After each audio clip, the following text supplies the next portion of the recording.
Hello, podcast listeners. It's Duncan here, begging your forgiveness. This episode of Primitive Culture has a slightly lower audio quality than you are probably used to from us. Basically, what happened was Clara and I were having some trouble with our internet, so I had the bright idea that we should just phone each other and record that way. And although we record locally, so the quality of the call shouldn't affect the audio that you get, I had forgotten that when you leave a telephone in the same room as a microphone or a speaker or something like that, it generates a kind of unpleasant interference noise. So my side of the conversation, you'll hear a fair bit of buzzing and chirping and kind of general strange audio. The great Christopher Jones has done his best to apply various audio filters to the podcast audio to try and clear that up, to try and improve the quality of it. So we're extremely grateful to him. But if the quality of this is not up to our usual standards, then I apologise, and it's entirely my fault. And we'll be back in a fortnight's time with a new episode with hopefully perfect, crisp audio quality. But in the meantime, we hope you enjoy this discussion nonetheless. Thanks a lot. Bye. This episode of Primitive Culture is brought to you by Audible.com, offering more than 180,000 titles for smartphone, tablet, and desktop. To get a free audiobook of your choice and help Trek FM at the same time, visit audibletrial.com/trekfm. And also by Enterprise in Space, an international program of the non-profit National Space Society. Find out how you can help science and education and become a virtual crew member aboard the NSS Enterprise Orbiter by visiting enterpriseinspace.org. This is Tim Russ, Lieutenant Commander Tuvok on Star Trek Voyager, and you're listening to Trek FM. Open your mind to the past. Oh, this may mean something. It's a primitive culture. I'm just trying to blend in. Some people think the future means the end of history. Well, we haven't run out of history quite yet. Hello and welcome to Primitive Culture, a Trek FM podcast all about our history, our culture, and how Star Trek relates to it. I'm Duncan Barrett, and joining me is Clara Cook. Hi, Clara. Hi, Duncan. How's it going? Yeah, I'm not too bad. I'm sweltering in the London heat again. I don't know about you. You probably had a similar experience today. Yeah, me too. Yeah. It's dark and hot and kind of sweaty. It's not pleasant. Not a million miles away from some of the experiences we're going to be talking about today, I suppose. You know, being in confined spaces that could be either too hot or sometimes too cold. This is a very broad clue. I'm giving the listeners, if they can guess it, I'll be astonished. Basically, what we're talking about today is NASA. We're talking about NASA and Star Trek and the relationship between NASA and Star Trek and the way that NASA is presented within Star Trek and the way that Star Trek is kind of appropriated within NASA, I suppose. And I think, Clara, you actually have a couple of sort of personal connections to NASA one way or another. Is that right? Yeah, so kind of strange connections, actually. Well, the first one, I would say the closest connection is my mother actually used to work at NASA.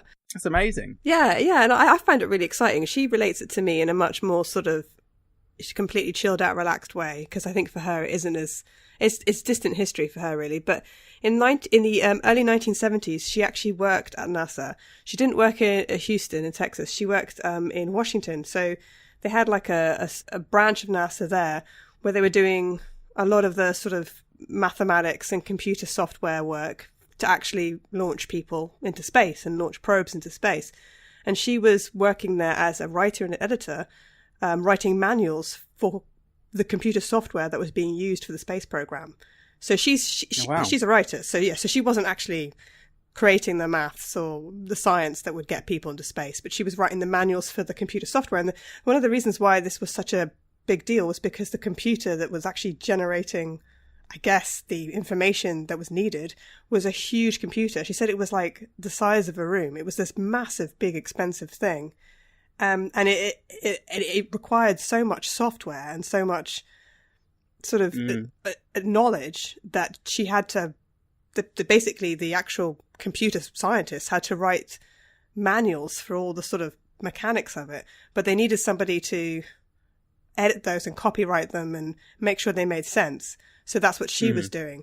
And this was a really big deal because obviously every time something new was discovered or developed or whatever, they had to write the manual for it, and then they also had to send it off to be printed. And the printing process back in the 70s was huge as well. It was like very long-winded. I mean, technology was nothing like it is now. So she said actually it was this incredibly big, long-winded process to get these manuals produced. She's quite blasé about the whole thing. She says that it wasn't actually as exciting as I think it was. She said one of the reasons why it wasn't so exciting was because there'd been a lot of stuff in the press and obviously in the public imagination about NASA and space travel by that point.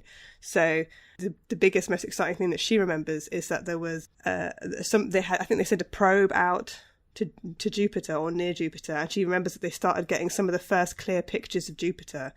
And she remembers at the time she was married to an astrophysicist, and she remembers him. That's my mother's ex-husband, and she remembers him studying the pictures of Jupiter and how excited he was. And she remembers everybody running around at her office, sort of looking at these pictures, and they were all really excited.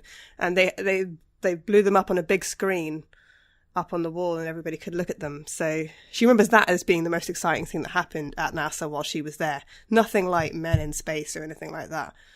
It was much more scientific discovery. I guess the thing is, though, with something like NASA, yes, it's a huge institution. There's people doing all kinds of, roles that maybe they're not literally the heroes flying the spaceships kind of thing. But, I mean, I don't know if you've seen the film Hidden Figures. That's a film that gives a real insight into some of the kind of work that's going on the ground. Essentially the maths, really. And I mean, obviously in a film like that, they can even make maths seem quite sexy and exciting and kind of thrilling. Down to the wire. But I mean, an awful lot of the kind of maths of the various NASA projects must have been just endlessly tedious and kind of, sort of by rote almost, and kind of getting all the small details right.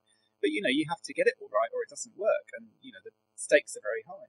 So presumably, if your mum had introduced some kind of, I don't know, grammatical error into one of those manuals, who knows what could have happened. I like to think that she could have changed the course of human history. She could have crashed a spaceship by messing up the computer one way or another. The other experience that I have with NASA, well, of course, my father has a lot of stories about, I wouldn't say his stories are so positive, actually. I think for him, he's much more of a skeptic. He's just naturally much more, he was a journalist and he's interested in philosophy, so he's just much more of a skeptical thinker. But he remembers watching the moon landing, and he remembers being very excited about that when he was younger.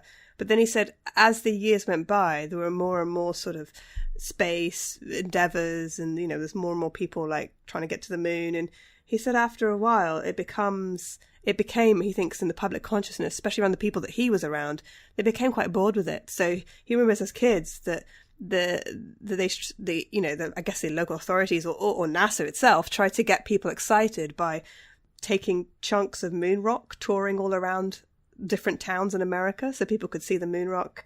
He also says that they were given Tang, which was this sort of sugary orange powdered drink, which apparently the astronauts drank. They gave Tang to like school kids, and you'd get freeze-dried food. I remember that freeze-dried food. That was always very exciting. You could get that at the Science Museum here. Did you have that as a kid? Yeah, like freeze-dried ice cream. Like freeze-dried ice cream. Yeah. I don't know if kids still eat that. It's probably, I'm sure it's not good for you. A lot of sugar. Whatever that process involves, but a lot of sugar. Yeah.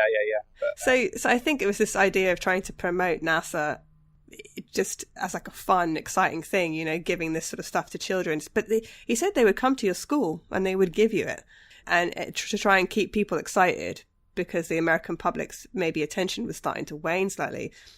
But my closest connection to NASA, I suppose, other than my mother, is that I actually met an astronaut at the Star Trek convention in Birmingham in 2016. I met a guy called Alfred Worden, who was a pilot on the Apollo 15 lunar mission in 1971, and he's one of only 24 people to have flown to the moon. And I was so excited to meet him. I was like, my heart was pounding, and I went up and asked him if I could ask him any questions. Funnily enough, there was not a queue to speak to him. There was like a queue to speak to I mean, Terry Farrell or, a bunch of other actors, but there wasn't a queue to speak to the astronaut. And I was really excited to talk to him. And he was totally unimpressed with me, I'll tell you. I asked him what was space like, and he was like, well, what's anything like? I asked him if he was lonely, because at one point he had to go round the moon by himself, and I think he's the only man to have been the furthest from Earth. He's like the only human to have been the furthest human from Earth. So he's been the furthest basically away. And he, I asked him, was it lonely, like traveling around that side of the moon by yourself? And he's like, nah. He had too many science experiments to do. He says, you're busy all day long. And it was interesting. He was interviewed at one point on a panel, and the interviewer, I think, was trying to sort of say, like, how did you feel when you left the atmosphere? Because I wanted to know that as well. Did it hurt, when you were going through the Earth's atmosphere, like at that speed? And he was like, nah. He was very relaxed about the whole thing. In fact, I think he was a little bewildered by all the Star Trek fans. Really? I bet. Well, it must have been kind of a shock. Although, interestingly, I mean, I don't know about the astronauts themselves, but obviously a lot of other people who worked at NASA were Star Trek fans, certainly in the later years. But it's interesting that you talk about this astronaut who seems it sounds almost a bit sort of jaded by it in some ways, whereas I suppose what we think of is this real, I mean, if you think of, I don't know, someone like Jonathan Archer in Enterprise, quite sort of wide-eyed, kind of exciting, heroic, really kind of up for the challenge, all these kind of things. But I don't know whether partly that's just to tie into what your father was saying about sort of it was all downhill from the moon landing onwards. And I suppose the Apollo program was the one that probably captured the public imagination in the United States, but also around the world, really. I mean, everyone in every country was watching that moon landing when it happened. Maybe after that, NASA never quite managed to sort of get back to that peak again. But of course, what's interesting from a Star Trek point of view is that, Star Trek debuted in 1966, the moon landers in 1969, they were very much kind of in sync in a sense. And I suppose if we start off maybe by looking at the original series, there are a few episodes of the original series that kind of tie into that contemporary history one way or another. We've got in Tomorrow's Yesterday, you've got the pilot who talks about his disappointment that he wasn't selected for the Apollo program, and then there's this kind of irony that because he gets beamed up to the Enterprise, he actually gets to go into space and before the rest of them, and gets that whole experience, even if he can't talk about it. You've got in Assignment Earth, there's this. It's all about this sort of nuclear warhead. I don't quite understand exactly how it's meant to sort of fit into real world history, assuming that it is, but it's certainly very much in the present, and it's very much the kind of all the kind of visual iconography and everything is very much the kind of current NASA sort of stuff being put up on the screen. And then again in Return to Tomorrow, in that famous speech that Kirk gives, the risk is our business speech, which I have to say always reminds me, I think there's a kind of link. There's always been a kind of link between Kennedy and Kirk somehow. And of course Kennedy gave his big speech, we do these things not because they're easy, but because they're hard, his speech about going to the moon. And Kirk's speech in that episode, I think, kind of echoes that in a sense, because he's basically saying the same thing. He's saying we've done all these great heroic things, and one of them is the Apollo program. We went to the moon, and of course, at the time that the episode was broadcast, we hadn't gone to the moon. I mean, that was kind of, it was, I suppose you could say it was a fair prediction, because obviously that was the intention. So the viewers at the time would kind of buy into it, that in the future that's how people would see it. But it's almost quite a gamble in a sense, basically.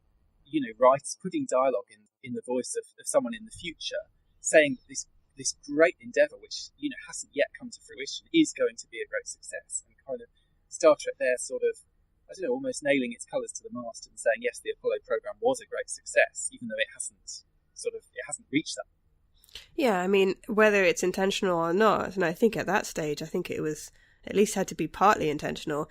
It's giving a boost to the American space program. But what's also funny about the original series is that there is a Russian on the bridge. I mean, there's Chekhov right there, and he's a helmsman, which indicates he's a pilot, or at least has some piloting abilities. And that kind of goes completely against NASA, because NASA at that point was in this space race with the Russians, the cosmonauts. So that's a bit of a strange contradiction there in terms, because if you think about it, Star Trek is a very American show. And there's, we'll go on to talk about other series as well, but there's lots of links to Star Trek episodes, to scenes in Star Trek, to like the ships and the design, to the names of the different ships in Star Trek, to the American space program. But Star Trek's like this idealized version of NASA almost, because except that I suppose they are perhaps more slightly more militaristic, but they're this idealized version of NASA because of the fact that they do have these different nationalities involved in the space program in Starfleet. And I guess we'll get onto that because that's something that obviously the International Space Station's done. And later missions obviously have been very much a joint international effort. But it's interesting at that point that Roddenberry chose to have Chekhov on the bridge and Chekhov helping Sulu to fly the ship. Because at that point in history, they were trying to put American pilots in space to beat Russian pilots. So it's an interesting kind of contradiction. Definitely.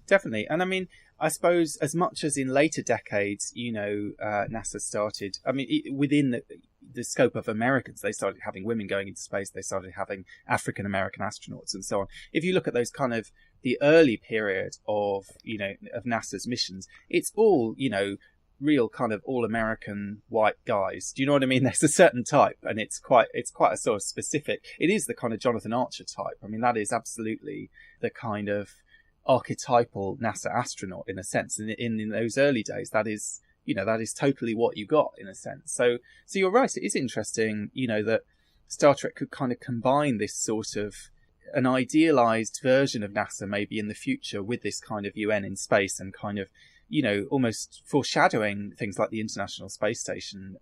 The other thing that's interesting about the original series is, and I did an episode quite a few months back now with Aaron Harvey, our art director, talking about some of the design influences. And he was telling me about some of the design influences from kind of NASA projects and from kind of contemporary projects to do with space exploration actually found their way into the design of the Enterprise. So things like Spock's viewer is actually very similar to a device that was being developed around the same time. Some of the kind of iconography around like the Delta Shield and these sort of things were kind of feeding from that. And then these things kind of feed back into each other, because later on in kind of Star Trek history, you have Mike Okuda designing mission patches for actual NASA missions, as opposed to just, fictitious patches for kind of fictitious, Star Trek kind of NASA history missions and so on. And the kind of, I suppose the history of Star Trek and NASA is one that definitely, it sort of bleeds back and forth to a certain extent, because after the original series came off the air, after the original series went into syndication and became this big thing, and the fans went wild, and it became this kind of cultural phenomenon in a sense, that obviously fed into the space program and fed into kind of inspiring people to the point where at NASA they would be naming their computers after Star Trek characters. I mean, apparently the computer on the shuttle, I think, was called Spock, and a lot of people working for NASA were inspired by Star Trek one way or another. They're obviously not that astronaut that you spoke to. I mean, he was at a Star Trek convention, so he must appreciate science fiction at least a little. I think it was just interesting because either that or the paycheck. Yeah, or the paycheck. Actually, I think he was trying to get people interested in science, is what he was trying to do. Right. Okay. And actually, I think the American public is very interested in science. I'll emphasize the Star Trek convention was in Birmingham in the UK, but in terms of NASA, the American public is very interested in science, and I think even more so than a lot of other countries. And people who are interested in science fiction generally are also quite interested in science. So I can see how NASA might want to make this connection. They might want to have a relationship with science fiction, or with Star Trek in particular. It's funny that you should mention about the design, because I have some Star Trek t-shirts, but I also have a t-shirt that has the NASA logo on it. And that's one of my favorite t-shirts, and I wear it around all the time. And I routinely see people in London wearing t-shirts that have the NASA logo on them. I have a mug with the NASA logo on it. And I mean, I don't work at NASA. I'm probably never going to work at NASA, and I doubt I'll ever go into space. But there is something iconic about that logo. And heroic as well. And heroic, yeah. And I often thought that actually the panels in the original series bridge look a little bit like some of the panels that you see, in ground control, basically, where in NASA, where people are flicking switches and turning dials and looking at tiny, tiny little panels or little screens during some sort of crisis, or hopefully not a crisis, and speaking to astronauts while they're actually in space. So I can see how the design is definitely linked in the original series with the actual technology that was being used by NASA and by astronauts at the time. That's a very interesting point. I hadn't really thought about that, but you're right. Something about the design of the bridge. I mean, although obviously it's different insofar as you've got this big chair in the middle and this sense of a real command structure, and it is a bridge on a military vessel. But you're right, I suppose, that the way that there's all these different specialists all around and they're all sort of feeding into one project, and the fact they've got this great giant screen at the front of the room that is there kind of linked to the outside. So it's interesting in a way, although they are in space, they are the spacecraft.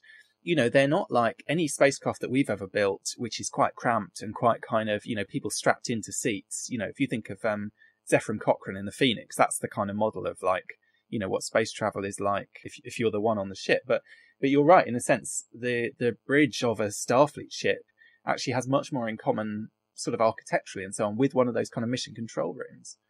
One of the things that's always surprised me about Star Trek, though, is that there isn't a firm view or understanding of a ground control part of Starfleet. And I think that's one of the things when I was researching for this podcast and I was viewing and reading about interpretations of NASA in popular culture, like, say, for instance, Apollo 13, The Martian, and even more recent stuff, The Right Stuff, even more recent stuff, which is like there's a documentary sort of documentary drama series on Netflix called Mars, which is sort of all about the future of the space program and the first manned mission to Mars. There's a lot of drama that's also set at ground control on Earth, the people who are supporting the astronauts in space.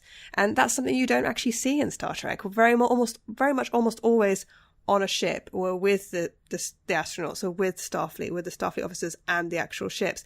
And I've always thought that was strange, and they don't really show people basically on planets much at all, except for planets they visit.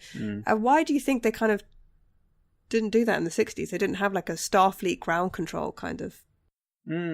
Whereas I suppose if you think of something like, I don't know, Thunderbirds or something like that, those kind of broadly contemporary kind of stories where there might be a space element, I feel there was much more of that kind of feeding into it. I suppose Star Trek does it. The times when they do it is when if someone is testing a new vessel. So we get it twice that I can think of. We get Troy in First Contact, basically takes on the ground controller role and puts on a headset and does the countdown and everything. And then again in Enterprise, we get Trip doing the same thing in First Flight. But the weird thing in both those cases, particularly with Trip, in First Flight, it seems like one person can do that job, which is certainly almost the opposite of, if you think of something like Apollo 13, you've got it's Ed Harris, isn't it, in Apollo 13, who's the kind of ground controller and is very heroic himself, is this great leader of this huge room full of people. Everyone's got their own role. Everyone's got their own job. He is like the captain of the starship almost, taking information from all these people and making the decisions and so on. The idea that like one guy in a room with a headset can basically do it sort of feels very different. So I suppose even when Star Trek does engage with that, it's maybe in a slightly minimal way, if you know what I mean. They're certainly not milking it for the drama potential that there is in, in a film like Hidden Figures or in a film like Apollo 13 or something where you really get the sense that, yes, there are these astronauts out there in space doing these heroic things, but there are also these other people, whatever they're doing, maths, they're doing engineering, they're doing these kind of other less kind of conventionally heroic things, but at the same time, they are brilliant, inspiring people themselves. I mean, if you think of in Apollo 13, there's that scene where they suddenly have to work out using the equipment on board the capsule or whatever it is that they're in. They've got to solve this problem and get this, square peg into a round hole, basically. And they've got half an hour to go into a room. It's like some kind of, I don't know, bizarre sort of puzzle that they've got to solve almost. And all these brilliant minds are kind of working overtime to try and solve it. So I guess in a lot of those kind of stories, you do get this sense of the fact that the mission control people can be heroic in the same way as not the same way as the astronauts can be, but in their own way, and that is part of it. You can't fly a spaceship, without them, in a sense. Even to the extent that you can fly a plane without them, you kind of need all of that support in order to have any chance of success. And I think you're right, that's not something that Star Trek really touches on, maybe because a lot of the time they're away from planets, they're in deep space or whatever, they can't really be relying to the same extent on Earth. But Enterprise, the first season of Enterprise, the original plan for it was that they were going to do a whole season set on Earth. So I wonder whether if that had been the case, we would have seen a bit more of that interaction and a bit more of the kind of challenges and the kind of drama involved in launching a ship, rather than just, okay, you release the clamps and set off and then you're kind of on your own. I think it's because the ships in Star Trek are so advanced. So one of the things interesting that I found when I was reading about early sort of manned missions into space was that how very little the original astronauts were doing, because in the first few manned missions out, they were literally just being shot up into space, doing an orbit and being brought back down again. And the majority of the actual sort of control was happening from ground control, because the spacecrafts themselves were so primitive. But obviously in the Enterprise, whether it's the original series Enterprise or whether it's Voyager, what you have actually is not only the spacecraft, but you have ground control actually in the spacecraft, don't you? So you're right. Ed Harris's character in Apollo 13 is pretty much Captain Kirk. At one point in Apollo 13, everyone at ground control looks at Ed Harris's character and they're like, what are we going to do? They all look at him. They're looking to him for leadership. And it's like on the bridge of the Enterprise, when something goes wrong, everyone looks at Kirk and, he's got to pick up the slack. It's interesting as well, because the more primitive the spacecraft and the less that it can do, being, pumped out into space, means the more kind of developed the ground control has to be, and the bigger the crew has to be on the ground, sort of controlling things and directing things and problem solving. And there's a new series on Netflix called Lost in Space, which is a reboot of the original. I think it was set in the 60s. It was originally the 60s Lost in Space. And there's an episode in it, spoilers for anyone who's watching it, but there's an episode in it where, in order to basically to save these bunch of people on a planet, in order to actually succeed in a mission, a very advanced spaceship has to be stripped down to being a very primitive spaceship. And what they're doing is they're having to take something that's very technologically advanced that they can actually fly off the planet into space and make it something very primitive, so that they can basically get up there and have enough fuel to get up there and save the day. I don't want to give too much away. No, don't spoil it. I haven't got around to Lost in Space yet. Sorry, I won't spoil too much, but just to the point that right. the one... No, you talked in very vague terms. That's all right. But one of the characters sort of says, in order to actually complete this, we've got to basically go back in time. And they're not literally going back in time. It's like, they've got to run an experiment where they've got to pretend they're going to launch into space like original astronauts. So she says something like, welcome to the 1960s. And it's an entirely different kind of space travel, because the person who's being basically shot up into the atmosphere is having to rely on everyone else down the planet to make sure that they've got everything right. So that's why Star Trek's slightly different, I suppose, in that context, because ground control and the spacecraft are combined. What you were describing reminds me very much of The Martian as well. I don't know if you've read that book or seen the film. Yeah. That at the end of The Martian, in order to get off Mars, he has to use something to get into orbit that was not intended to be used to get him up into orbit. And in order to do it, they work out that they can do it, but they have to strip it down to the extent that they remove almost everything from this kind of module. They remove his ability to control it himself, which is quite controversial, because, the character, the Matt Damon character in the film, or the character in the book, is a bit horrified. They're basically taking control out of him, but they have to get the weight down. They remove the kind of windows at the front and say, we're just going to stick a tarpaulin over the front of it and fly it up into space. So again, they're like stripping this thing down to the most basic level just to get it light enough that they can take off. And as a result, he loses really any control over it. He becomes, just a sort of thing to be transported, which is interesting, because when you look at the Mercury program, actually there was a kind of controversy around that they had these kind of pilots, these test pilots and so on, who were involved in the program, but there was a kind of resentment that really they weren't doing anything. They weren't flying these things. They were overqualified, is one way of looking at it. And in the film The Right Stuff, there's that bizarre scene where they start talking about whether they could get acrobats to do the job, or who could they get to do the job? Does it need to be someone who knows anything about flying? Because really they're not going to be doing that. But maybe if we just want to sort of move on slightly from thinking about the original series to thinking about the original series movies, because I think, by that time, obviously, Star Trek had been off the air for a period of time. Star Trek fandom had grown. I mean, that was really the period where kind of Star Trek fandom sort of exploded and became this real kind of cultural phenomenon. And that obviously had fed into NASA in various ways, with people, going to work there and people there being quite inspired by Star Trek. And then we see, when Star Trek kind of returns in the motion picture, we have this story which, begins as this very sort of mysterious science fiction futuristic story, and then ends with this quite explicit link to NASA and a link to, albeit a fictional probe, because there weren't really 6 Voyager probes. I think there were only 2. But at the same time, something that is very recognisably part of our own history. And also, I suppose, projecting that there would be another 4 of them kind of doing similar kind of things is not, is barely science fiction. It's kind of, that's sort of in the near future in a sense. So the fact that they, that the mystery of that film is resolved when they realise that actually what they've been dealing with all this time is a NASA probe and not some kind of alien intelligence. It's interesting though, because, again, strange contradiction between Star Trek and NASA, or maybe it's Star Trek's feelings about NASA. Because in the motion picture, the probe, Voyager?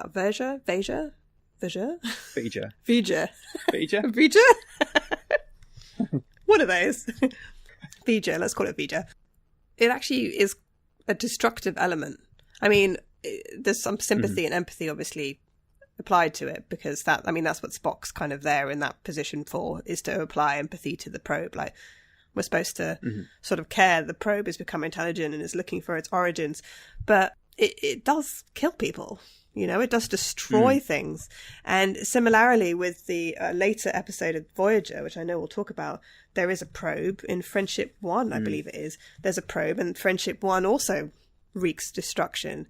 And obviously these probes aren't knowingly doing this, but it's this idea that these early desires to explore the universe that are expressed by NASA sending out probes, or a space program, and we presume it's NASA in the Star Trek universe, have led to Spock existing, have led to Voyager existing, have led to the Enterprise existing, have led to this great, glorious space-dwelling future.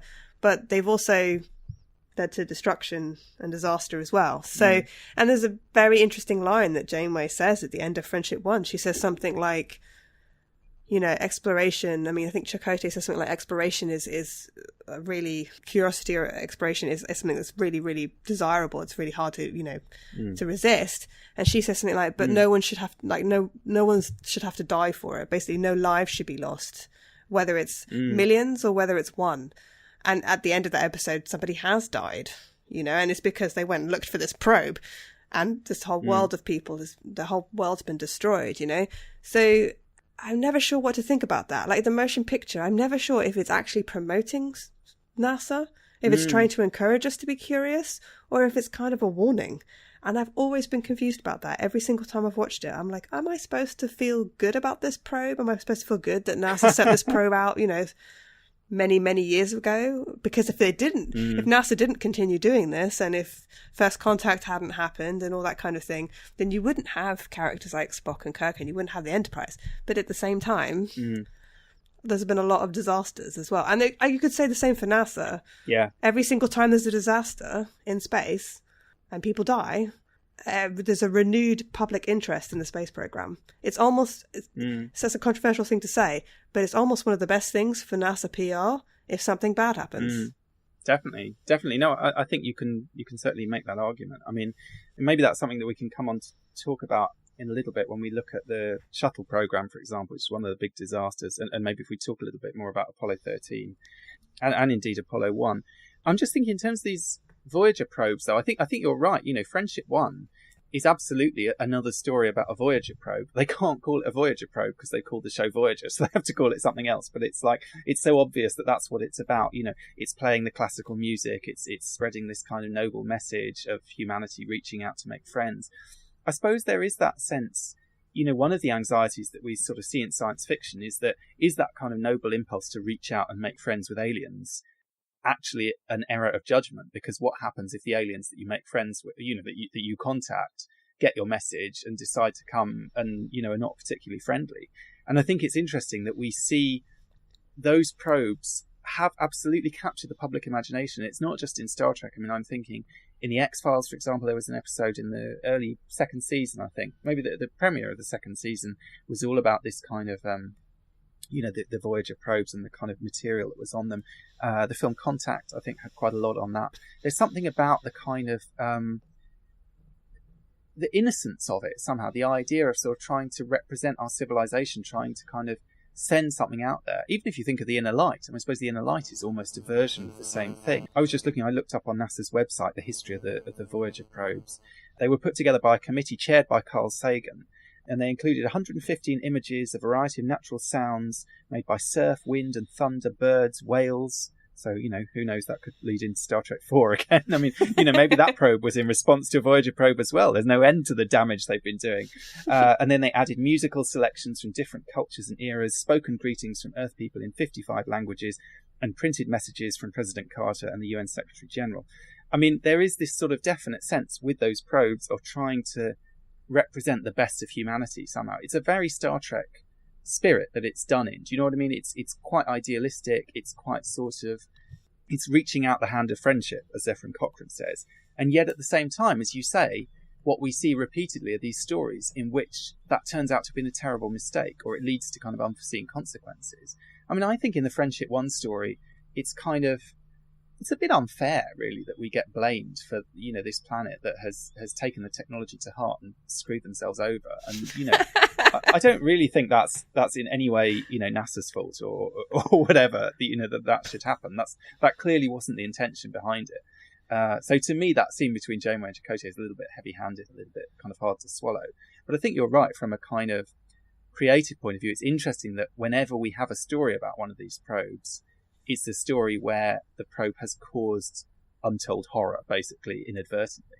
And I sort of wonder what that says about it, because obviously they seem to represent the better part of our nature somehow. Do you know what I mean? They seem to represent us trying to put our best side forward into the universe.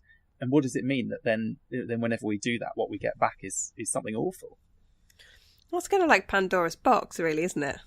I mean, it's that curiosity that killed the cat. I don't know, there's two cliches there for you. I mean, it's like, it's the idea that like we're going to go seeking something that we don't know about, I mean, it's going where no man's gone before, but like 7 of 9 says in Friendship 1, if the Borg had picked up this probe before anyone else, then the human race would be all assimilated by now. So, and she's quite matter of fact about it, isn't she? I agree with you. I think that there's this kind of weird contradiction between wanting to go out and discover things, but also finding out that actually there is a lot of danger out there.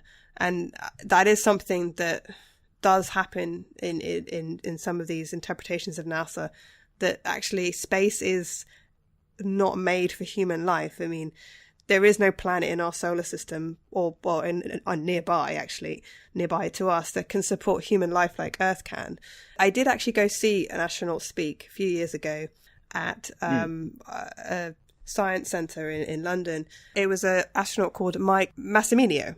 He talked a lot about the technology that he used. He talked about the studying that he had to do while he was at NASA. He talked about what it felt like to go up into space. But he actually got very emotional when he talked about Earth. He got more emotional talking about Earth than he did about space. He said, when you're out there and you look back on the Earth, you realise what a heaven it is. You look back and the Earth is the most beautiful thing out there. It's more beautiful than almost any other star, or any other planet, or anything else that you can see out there. You look back and it's not just because it's home and you have an association with it.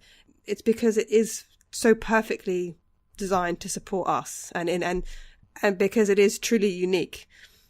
And he did also say, when you look back in the other direction, away from Earth, you see this huge darkness. And it's beautiful, and there's stars, and there's the moon and everything. But he says, it's like this expanse of loneliness.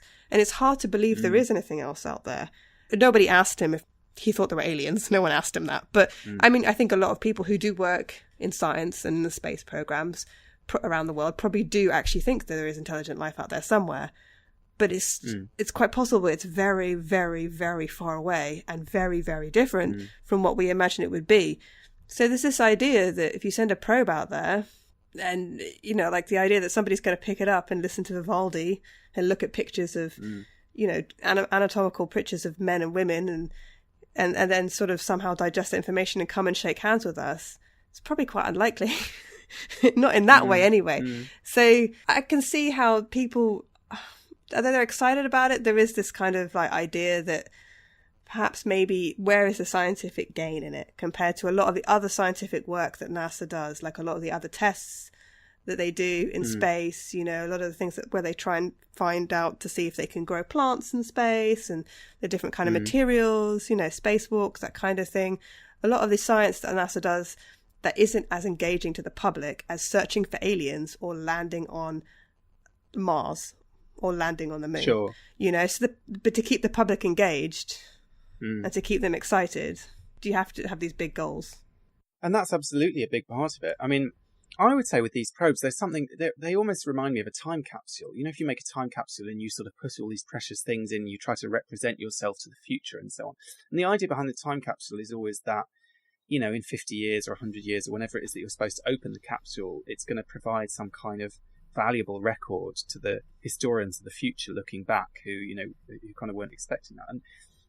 And maybe that's true. And maybe, you know, when the time capsules that we've been building and putting together do get dug up, they will fascinate future historians. The only thing is there's probably a record of what goes in them anyway. So it's a bit of a kind of fiction, the idea that you're sort of trying to preempt archaeology. But I sort of wonder whether in a way we do it more for ourselves, more that the kind of act of trying to decide what represents us, how do we want to represent ourselves, is kind of important sort of as an end in itself almost.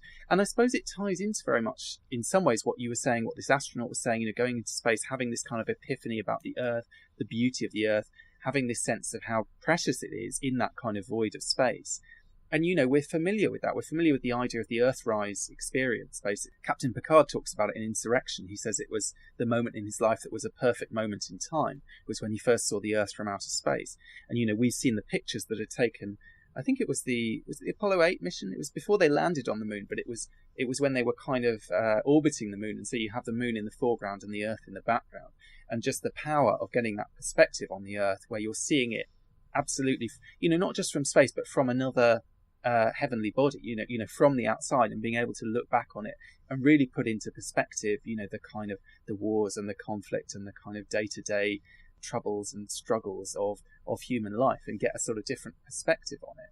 And I suppose all these things tie into the kind of emotional power of the space program and the emotional power, you know, which is very much wrapped up in NASA and, you know, and in some ways with Star Trek, because it is that same kind of idealistic idea of, you know, bettering ourselves, looking for the kind of best future, trying to kind of move beyond the petty squabbles of the past or the present. I wonder whether now might be a good time to sort of look a bit more at this kind of period of quite intense sort of interaction between NASA and Star Trek. And I suppose that is the kind of period really leading into the shuttle program. So, you know, we kind of had after the Apollo program, maybe there was a bit of a dip for a while. And then there was this real attempt to sort of reinvigorate public interest in space with the space shuttle. You know, the fact that the shuttle was able to launch into space and then land again kind of gave it a kind of excitement. And of course, Star Trek was very instrumental in that, because the first space shuttle was originally going to be called the Constitution. And there was a massive letter writing campaign, just like the letter writing campaign that got Star Trek back on the air.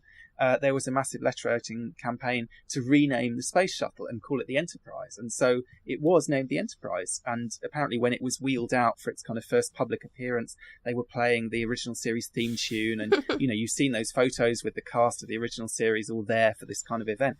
So there was this real kind of attempt to incorporate Star Trek's sort of fictitious history with NASA's real history, in the same way as we see in later shows. You know, the space shuttle appears as one of the kind of antecedents of the futuristic enterprises. You know, there's this sense that there's a kind of a lineage of design and of ships and of vessels that kind of goes from, you know, the HMS Enterprise, the boat, all the way through the space shuttle Enterprise through to, well, I suppose the NX-01 and then through to Kirk's Enterprise and so on. But there's definitely this idea of the two sort of cultural phenomenons almost working together.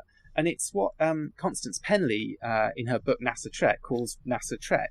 And basically her idea in that book, we mentioned it briefly before, Clara, when we were talking about slash fiction, because a large section of her book is about the fans and the slash fiction and the way they were kind of reinventing Star Trek. But the title of the book is NASA/Trek or NASA Trek. And it's kind of the idea that in the same way as the fans envisage this sort of sexual relationship between Kirk and Spock with a slash in between that is kind of an imagined fantasy, that somehow NASA and Star Trek are in a similar kind of almost sort of kinky, sort of mutually beneficial relationship that is never quite publicly acknowledged, and that is, sort of not part of the mainstream narrative, but at the same time they're kind of feeding into each other. I'll just read you a line from this book because I think it's quite interesting. And Constance Penley, I should add, is quite negative about NASA generally. She's very critical of NASA in terms of their safety record, in terms of decisions that are made, in terms of their kind of failure to live up to some of their goals, in terms of capturing the public imagination. And she definitely sees Star Trek as kind of bolstering NASA during these years. But this is what she has to say. She says, "The stuffy space agency is aided by an increasingly symbolic merging with its hugely popular fictional twin. Together they form a powerful cultural icon." And that's what she calls NASA Trek. And I'm just thinking, in terms of the shuttle program, up to the point, sort of leading up to the real turning point of the shuttle program, which was the Challenger disaster. And we can come on in a minute and sort of talk about how that impacted on Star Trek and how that was kind of dealt with as a kind of bigger cultural event. But obviously that kind of period of the development of the space shuttle program seems to be the period where NASA and Star Trek were almost working together like never before somehow. Well, yeah, I mean, at this point in time, I think, before then even, but definitely at this point in time, NASA had become like an aspect of popular culture itself. Do you know what I mean? So it wasn't just like a scientific organization. It actually became like a popular culture identity. So it sort of fits with the fact that it would be connected or twinned with Star Trek, which it was Star Trek was a science fiction franchise. And if NASA, it becomes a part of popular culture, then it's definitely an object that's open to cultural criticism, which means that people could then start criticizing NASA's PR. Not just NASA itself as a scientific organization. Why are we spending all this much money? What are we getting from these scientific endeavors? Are we just sending people into space? And it's so dangerous. There's so many ways to die in space. And there's that argument, why don't we just send unmanned probes? Because you can get a lot of the scientific data from unmanned probes, and it's a lot safer for human beings. Star Trek's always had this kind of American pioneer spirit, I guess like wagon train to the stars, sort of like this sort of explorers, pioneers going out there. And in a way, NASA kind of fits that as well. So it's sort of like America sort of standing up on its own and, kind of exploring. And it feeds straight into the idea of Star Trek and space exploration. But then, of course, that does go wrong, doesn't it? Like you're saying, it can go horrifically wrong. And there are aspects. I mean, Constance, in her book, is quite clear about how some of the stuff that exists in Star Trek doesn't really exist in NASA. Although she's pretty harsh about the original series as well when it comes to gender equality. And she's quite clear that there could have been female astronauts much earlier on. There were female pilots who could have been the right stuff. They could have been some of the first humans in space. And Valentina Tereshkova was the first woman in space, was a cosmonaut. So in Russia, the Russians sent up a woman in space. You wonder why they didn't send a female astronaut much earlier. Some of the female astronauts, one particular, Macy Jemison, who was one of the first ever, I think she might have been the first ever she was the first ever African-American woman to travel into space. She went aboard the Space Shuttle Endeavour, so she was going aboard space shuttles. She said that she was inspired as a little girl by watching Star Trek. I don't think I've ever read that she was inspired by watching The Men on the Moon. Do you know what I mean? That's interesting. And specifically Uhura, she credits Nichelle Nichols. And Nichelle Nichols in particular, of the Star Trek cast, I think is the one who's done the most work for NASA in terms of kind of PR and kind of, boosting the kind of public profile of NASA. And definitely, I think for Mae Jemison, Nichelle Nichols was the inspiration. In the same way, ironically, that, we hear Whoopi Goldberg saying, "Oh, well, I became an actress because of Nichelle Nichols and ended up on Star Trek." Mae Jemison became an astronaut because of Nichelle Nichols and ended up on Star Trek. And so there's definitely that kind of sense that, Star Trek was inspiring people. And of course, we hear it, these days, they talk about the Scully effect with the X-Files, the impact that the character of Dana Scully had on women going into medicine, going into, STEM fields, basically. And the same thing happened with Voyager, of course. You had Captain Janeway. You also have B'Elanna Torres, as an engineer. And maybe to some extent, I don't know if 7 of 9 quite had the same effect or not. But certainly in those kind of quest for perfection. The presentation of Janeway as that's one way of looking at it. Certainly, Janeway as this kind of brilliant female scientist had a kind of an impact there. And certainly Star Trek has always kind of fed into NASA's PR in some ways.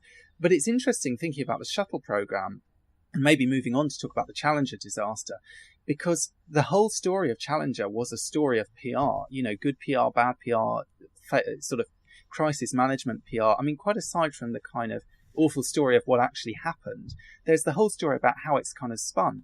And one of the things that Constance Penley is quite critical about NASA for is the whole Teacher in Space program to begin with, and the fact that they chose this teacher, Kristen McAuliffe, who Constance Penley basically describes her. She says all the best she had going for her was her representative mediocrity. In other words, she didn't have the right stuff. She wasn't kind of one of these great heroic people. She wasn't particularly clever. She wasn't particularly anything. She was very much a sort of everywoman. And she actually contrasts that with Mae Jemison, who before becoming an astronaut was a medical doctor, who is fluent in 6 languages, who's also an artist, who's a real, Mae Jemison could absolutely be a character in a Star Trek series. Do you know what I mean? She's the kind of Captain Picard. She's someone with, a lot of skills, a lot of ability, the smartest person in the room kind of thing. Kristen McAuliffe, the first teacher in space, certainly the way Constance Penley sees it, was kind of a nice teacher, but pretty, not really an exceptional person in any way. And it's interesting that, she sees that as very much part of kind of NASA's attempt to, I suppose, sort of humanize the space program, to kind of make it feel sort of normal and kind of, not exactly every day, but to kind of bridge the gap between these kind of heroic characters who are doing this kind of, literally otherworldly kind of activity and the rest of us, and to make it relatable. And particularly, they chose a teacher because they wanted to bring the space program back to the public attention, because this, the interest that there had been during the Apollo program had kind of waned. They wanted to bring it back into schools. And, when that space shuttle disaster happened, millions of children around America were watching it live on TV because they were watching, they'd been primed to have this sort of educational experience with this teacher going into space, which is why it kind of traumatized a whole nation, a whole sort of generation of children. And I mean, I think a little bit young to remember that, but I remember going to America, a few years after it happened, and the kind of, just picking up on some of the kind of sort of cultural power of that, because I'd spent a term at a school in the States, and I think they were kind of making commemorative coins for the Challenger and stuff at that point. They were kind of into the kind of memorialization of it. But the other thing that's interesting is, that Constance Penley talks about, and she talks going back to the fire in the first Apollo mission that killed the astronauts there as well, is the extent to which NASA also tries to spin these disasters and to try and sort of minimize the impact of them. So you had that famous speech that Ronald Reagan gave after the Challenger disaster. Amazing speech. They slipped the surly bonds of Earth and touched the face of God. Really kind of trying to make something heroic out of this catastrophe, human and institutional catastrophe. In fact, as we know, it's not really true. It didn't launch up into space and explode. Their capsule fell down to Earth. They didn't die till it came back and hit the sea, I think. It was a slow and awful process. It wasn't a brief kind of painless death. And the same thing with the Apollo 1 astronauts, the ones who died on the launch pad. Constance Penley goes into some detail about how NASA liked to pretend that it was all very quick and that, there was this very quick fire and they died almost instantly. And in fact, they have tapes of them, awful tapes would be to listen to of these people suffering and screaming and, taking quite some time to die in that situation. And in all these situations, NASA is very wary of sharing that information. And we see it in The Martian, in the film The Martian, where they don't, and in the book as well, they don't realize that the guy is still alive. And the reason they don't realize is they don't want to put their satellite cameras on the place where he was, because they know that they're legally obliged to release their imagery, and they don't want to release images of his dead body. And they assume that he's dead, because the assumption based on what happened is that he's been killed. And then as a result, it takes them, that much longer to deduce that actually he's survived and that he needs rescuing. And then there's this whole interesting thing about how, and they talk about this in The Martian, they talk about it again in Apollo 13, once the disaster strikes and there's the potential to save the day, suddenly everyone becomes interested again. You get that in Apollo 13 when they launched. The TV networks weren't even broadcasting the launch. They were bored with it by that point. As soon as their lives are in danger and there's a possibility that people might die, everyone is glued to the screen. And there's this kind of weird, sort of uncomfortable element that really, NASA's real challenge is kind of generating enough interest in what it's doing. It's kind of not losing the attention of the public. And yet the only thing that reliably seems to do that is a disaster, or ideally a disaster that, can be kind of brought back from the brink at the last minute. Yeah, Apollo 13 is a film about a failure. It's a huge failure. They never make it to the moon. And if you think about all the money and all the expertise and all the time spent getting them into space, building that technology, planning that mission to get them to the moon, and they don't get there, and they almost die on the way back. Well, they almost die on the way to the moon. It's a disaster, but it's one of the most uplifting films out there. And it's a hugely patriotic film. And afterwards, Tom Hanks, went to the White House, and at the time there was legislation that was, going to be passed and being debated about whether or not the space program, NASA, should get more money. So it was used as an example, weirdly, despite the fact that it's a film about a disaster, to show how brilliant NASA is, how many smart, intelligent people are employed there, how NASA can just, think outside the box, how creative and how inventive and amazing they are. But it is actually a disaster. It's a mistake. It's a bad thing. It's not a film where people successfully achieve their mission. It's interesting because in Constance Penley's book, she does actually quote James Gunn, and who's a science fiction writer, and he says that in an essay he wrote in 1974, he claims that the Challenger disaster was the best thing to ever happen to NASA in a long time, which is pretty unkind thing to say, really, for the families of the poor astronauts. But he says that he predicted the greatest threat to NASA's popularity would be its increasing mundanity. No more poetry, no more human adventure. He says the Challenger disaster and the deaths of 7 astronauts have made NASA a more popularly appealing science fiction story, giving back to the agency an aura of risk, heroism, and excitement about the unknown. And it's also, quite clear that science journalists, which is where a lot of this stuff gets reported. I mean, obviously, the Challenger disaster was huge international news because of the deaths. But even anything to do with space, it only really ever gets reported when there's either breakthroughs or spectacular failures. So if there's a rock, when the piece of Mars rock came back, everyone was really excited. Could it be signs that there was once life on Mars? It can't just be a rock. Do you know what I mean? There is science happening all the time, and the scientific discovery is happening all the time, and NASA's doing a lot of science. But what I noticed is that the stuff that actually gets reported has to be these miraculous, sort of interesting, fantastic, amazing breakthroughs or spectacular failures.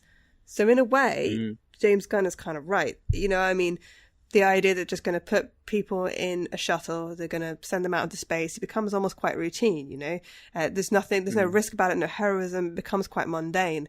But if everybody in America is reminded that it's dangerous, that the public is reminded that these missions could end in death, then there's almost this heroism attached to it. And it's interesting that Constance Penley is so negative about Christa McAuliffe and about the Teacher in Space program. She doesn't seem to like the idea that people have made Christa McAuliffe into a hero or into a heroine. She wants people to sort of see the program for what she thinks it is, which is that, they chose this woman because she was good for PR. She seemed, I suppose, like the model of a Republican housewife. She was a teacher, but she had no interest in science, and they couldn't really kind of convince her to be interested in science. And she doesn't seem all that sympathetic to the idea that millions of school kids around America might want to think of this woman as a heroine in order to be able to psychologically deal with her death, which they witnessed pretty much live on television.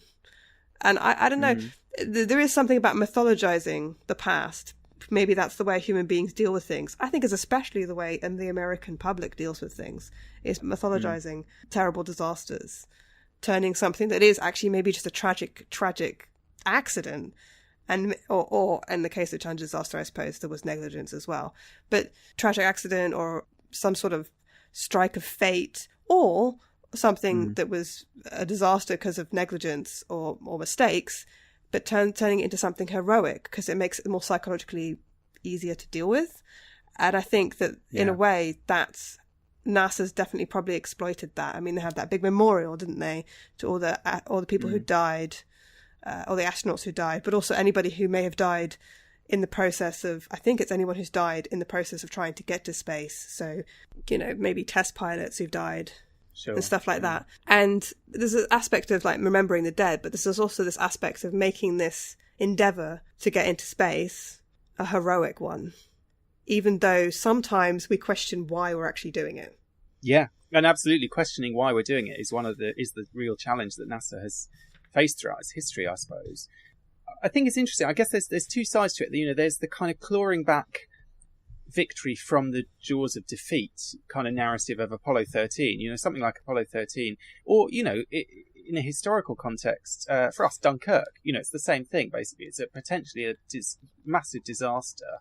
Can we kind of escape from it in such a way that we save lives and turn it into a victory? And, in terms of British history in the Second World War, Dunkirk is absolutely an example of a defeat that is somehow converted into a victory, because it could have been so much worse, and the kind of the process of pulling back from the complete disaster that was about to unfold is so remarkable and so impressive. Then I suppose there's the question of something like the Challenger disaster. It's not brought back from the brink. Do you know what I mean? There's a reason we call it a disaster. It was, and the consequences were awful. But there's this attempt to kind of produce a rhetoric that makes it seem like a kind of noble sacrifice, that makes it seem like a kind of heroic endeavour, and kind of obscures the negligence, obscures, what Penley sees as the kind of rather crass kind of PR game. And Star Trek is, to some extent, maybe part of that, because, Star Trek 4 came out. I mean, I assume Star Trek 4 must have been in production when the disaster happened. But I think it's kind of interesting. It carries this, a kind of in memoriam sort of title card thing at the beginning, basically saying this film is in memory of the Challenger astronauts. But it also has this character of Gillian Taylor, who to me always feels, first of all, she feels like a sort of Goldie Hawn character in a sort of 80s rom-com. But beyond that, she always reminds me somehow of Kristen McAuliffe, because she is this character, particularly at the end of the film, who is the kind of, she's not an astronaut. She's not a kind of, she is a scientist. So she has that over Kristen McAuliffe in a sense, in that she is a doctor, and, she has a doctorate or whatever. She has some kind of scientific understanding of these whales and so on. It's not like she's just the tour guide at the Cetacean Institute. But at the same time, at the end of the film, she ends up in the future. She ends up going on board a starship. She ends up kind of brought into this kind of spacefaring world of Star Trek, very much as a kind of, I don't know, not quite a civilian, not quite but a sort of token amateur somehow. Do you know what I mean? She kind of is brought into that, but in a kind of very positive way. And when I watch that film, I can't help kind of making that connection, probably, largely because of the fact that the film is dedicated to them. And I sort of wonder whether there was any consciousness of that with that character, that they were kind of tapping into that. And presumably at a time before, the disaster happened, when, for whatever Constance Penley says about kind of sense that they maybe chose the wrong person, that the person they did choose did inspire people, was an exciting program. It was actually, up until the point that it all went so spectacularly wrong, it was actually a kind of successful move in terms of, you can call it PR, or you can call it public engagement with science, or do you know what I mean? You can define that in a slightly more positive way. And insofar as a big part of NASA's job is not just doing this phenomenally complicated science and maths and making these impossible things possible, and the kind of technical heroism of that, but their job is also to keep people interested, so that it remains a part of our kind of particularly the American kind of identity, that this is something that's important to them. And also, more broadly, I mean, say for us in Britain, we don't have our own space agency, so we're kind of piggybacking on NASA to some extent. And, you know, I know we have the European Space Agency and so on. And, you know, there is a more international approach to space now. But even so, NASA is definitely kind of carrying the torch in some way. And they have that sort of responsibility almost.